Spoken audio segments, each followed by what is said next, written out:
ओम नमो भगवते वासुदेवाय नमः। झलझोलनी एकादशी या परिवर्तनी एकादशी पर भगवान श्री कृष्ण की ये कथाएं सुनने से बड़ा ही आनंद प्राप्त होता है। भगवान श्री कृष्ण सनातन धर्म के ऐसे देवता हैं जो सभी को प्रेम करना और हंसकर जीना सिखाते हैं। अगर आप भी ऐसा मानते हैं तो चैनल को सब्सक्राइब करिए, लाइक शेयर करें और अपने दोस्तों के साथ शेयर करें और कथा को पूरी सुने। भगवान श्री कृष्ण अत्यंत दयालु हैं, जो भी उनसे मांगते हैं वो भक्तों की इच्छा पूरी करते हैं। झलझोलनी एकादशी पर भगवान श्री कृष्ण की ये कथाएं सुनने से सारे पाप नष्ट हो जाते हैं और जीवन में बड़ी ही उमंग प्राप्त होती है।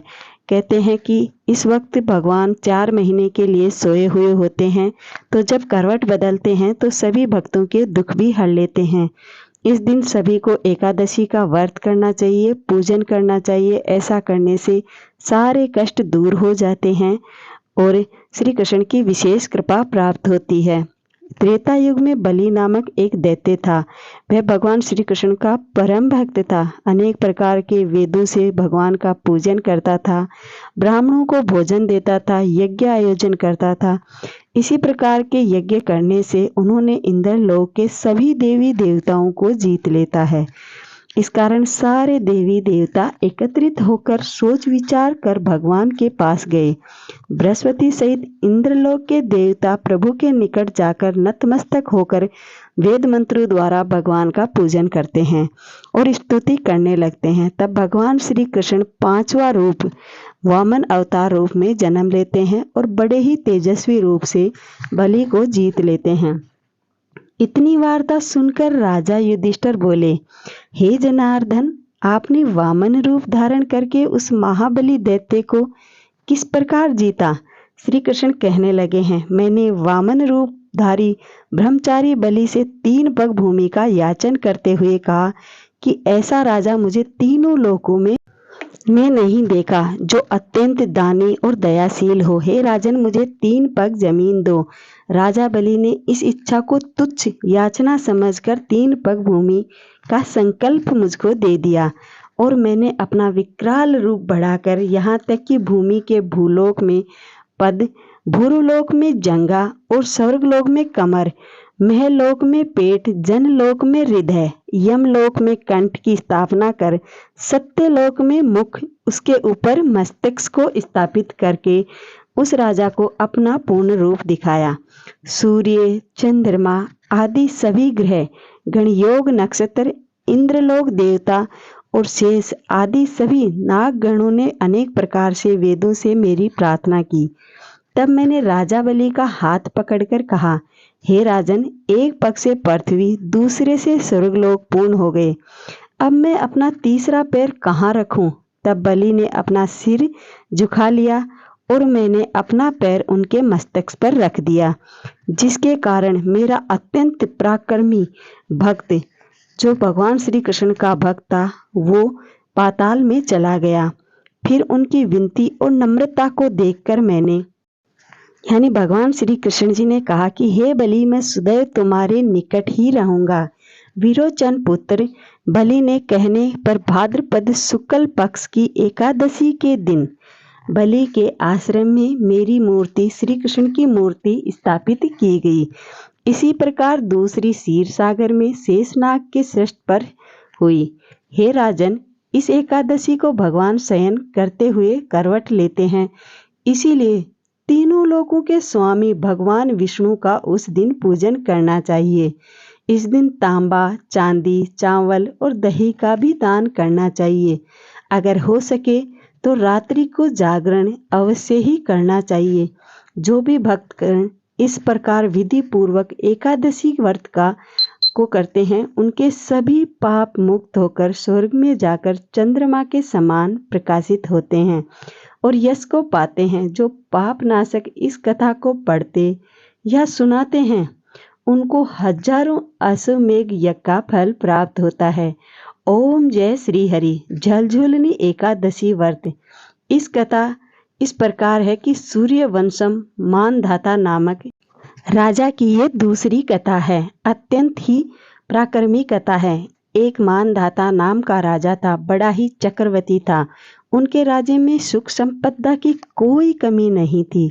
प्रजा सुख से जीवन में व्यतीत कर रही थी।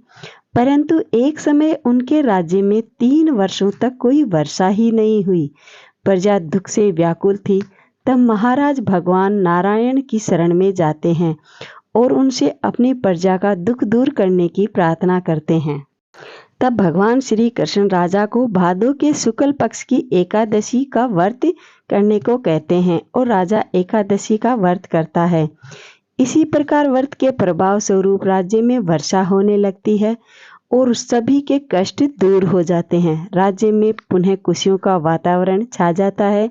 इसी उत्तम व्रत का अनुष्ठान अवश्य करना चाहिए। पद्मा एकादशी के दिन सामर्थ्य अनुसार दान करने से शुभ फलों की प्राप्ति होती है। झलझूलनी एकादशी के दिन जो व्यक्ति व्रत करता है, भूमि दान करने और गोदान करने के पश्चात मिलने वाले पुण्य फलों से अधिक शुभ फल की उन्हें प्राप्ति होती है। वामन अवतार की तीसरी कथा। सतयुग में प्रहलाद के पुत्र दैत्यराज बलि ने स्वर्गलोक में अधिकार कर लिया था। सभी देवता इस विपत्ति से बचने के लिए भगवान विष्णु के पास गए। तब भगवान विष्णु ने कहा कि मैं स्वयं देव माता अदिति के गर्भ से उत्पन्न होकर तुम्हें स्वर्ग का राज्य दिलाऊंगा। कुछ समय पश्चात भगवान विष्णु ने वामन अवतार रूप में जन्म लिया। ये हम सभी को ज्ञात है या नहीं है तो भी जान लेना चाहिए। वामन अवतार भगवान श्री कृष्ण का 5वां अवतार है। एक बार जब बलि ने महान यज्ञ कर रहा था, तब भगवान वामन बलि की यज्ञशाला में गए थे और राजा बलि ने 3 पग धरती दान में मांगी थी। राजा के गुरु शुक्राचार्य भगवान की लीला को समझ गए और उन्होंने बलि को दान देने से भी मना कर दिया। लेकिन बलि ने फिर भी भगवान वामन को 3 पग धरती देने का संकल्प ले लिया था। भगवान वामन ने विशाल रूप धारण कर एक पग में धरती, दूसरे पग में स्वर्गलोक और तीसरे पग रखने के लिए कोई स्थान ही नहीं बचा। तो उन्होंने बलि से कहा कि हे राजन, मैं अपना तीसरा पैर कहाँ रखूं? तब बलि ने कहा कि हे ब्राह्मण देव, आप तीसरा पैर मेरी सर पर रखें। ऐसा कहते हुए उन्होंने अपनी गर्दन झुका दी। उनकी वीरता और दानवीरता देखकर भगवान ने उसे सुतलोक का स्वामी भी बना दिया। इसी तरह भगवान वामन देवताओं की सहायता कर उन्हें स्वर्ग को पुनः लौटाया। इसीलिए इन्हें वामन एकादशी के नाम से भी जाना जाता है। वामन एकादशी की पूजा अर्चना इस प्रकार करनी चाहिए ताकि पुण्य फलों की प्राप्ति हो। इस दिन घर में पूजा स्थल की साफ सफाई कर स्नान करके नए वस्त्र धारण करें। इसके बाद भगवान विष्णु एवं माता लक्ष्मी की प्रतिमा स्थापित करें। धूप, घी, दीपक, अगरबत्ती, फूल एवं फल चढ़ाएं। भगवान विष्णु को भोग लगाते हुए श्री विष्णु सहस्त्र नाम का पाठ करें एवं ओम नमो भगवते वासुदेवाय का जाप करते हुए भोग लगाने के बाद लोगों में उस प्रसाद को वितरित करें। परिवर्तनी एकादशी के दिन अन्न का सेवन ना करें और फलाहार ही इस व्रत को करें। चौथी कथा कुछ इस प्रकार है। झलझूलनी एकादशी का नाम पार्श एकादशी व्रत क्यों पड़ा था? श्री कृष्ण कहने लगे, हे राजन, अब आप सभी पापों को नष्ट करने वाली कथा का श्रवण करें। त्रेता युग में बलि नामक दैत्य वह मेरा परम भक्त था। अनेक प्रकार के वेद सूक्तों से पूजन तथा नित्य ब्राह्मणों का पूजन तथा यज्ञ का आयोजन कर उन्होंने इंद्रलोक के सभी देवी देवताओं को जीत लिया था। वो देवता इतना शक्तिशाली था कि सभी देवी देवताओं को उन पर इस बात का संदेह होने लगा कि वो किस प्रकार से इन्हें जीत पाएंगे।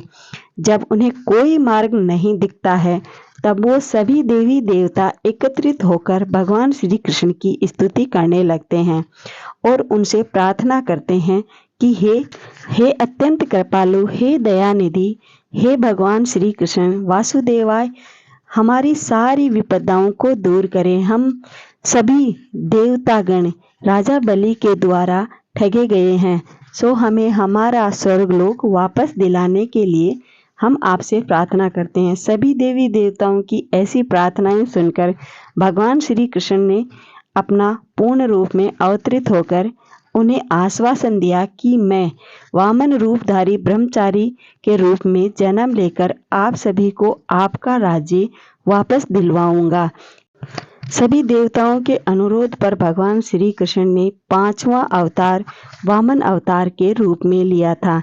इसी कारण उसे पार्श अवतार एकादशी व्रत के नाम से भी जाना जाता है। भगवान श्री कृष्ण कहते हैं कि जब उन्होंने 3 पैर रखे थे तो तीनों पैरों में ही पूरी सृष्टि को नाप लिया था।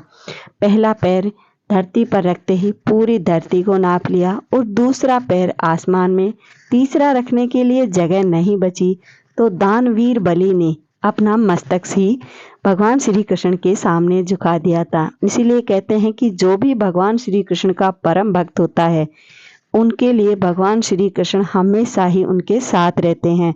जिस प्रकार बलि ने अपना सर झुका दिया और श्री कृष्ण ने जब पैर रखा तो वो भूलोक में चले गए थे। इस कारण भगवान श्री कृष्ण ने उन्हें आशीर्वाद दिया था कि वो हमेशा हमेशा पाताल लोक में भगवान श्री कृष्ण भी बलि के साथ ही रहेंगे।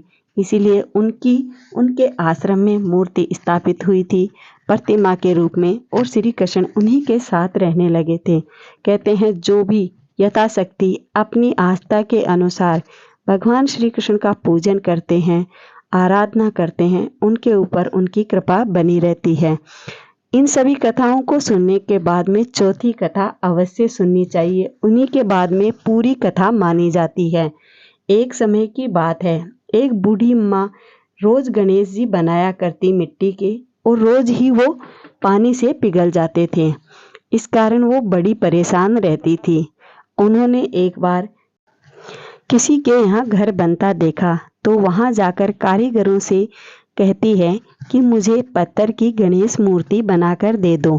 तब सभी लोग कहने लगते हैं कि जब तक हम तुम्हारे लिए गणेश जी की मूर्ति बनाएंगे तब तक तो हम अपनी एक दीवार पूरी कर देंगे।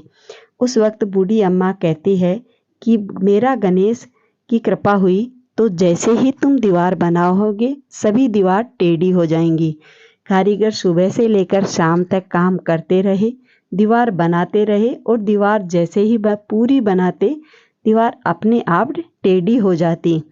जब शाम को मिस्त्री उनके पास आता है और देखता है कि सारी दीवार टेढ़ी है और उन्होंने कोई काम ही नहीं किया, तब उनसे पूछता है कि तुम लोगों ने काम क्यों नहीं किया। सभी कारीगर उस बूढ़ी अम्मा के बारे में बता देते हैं।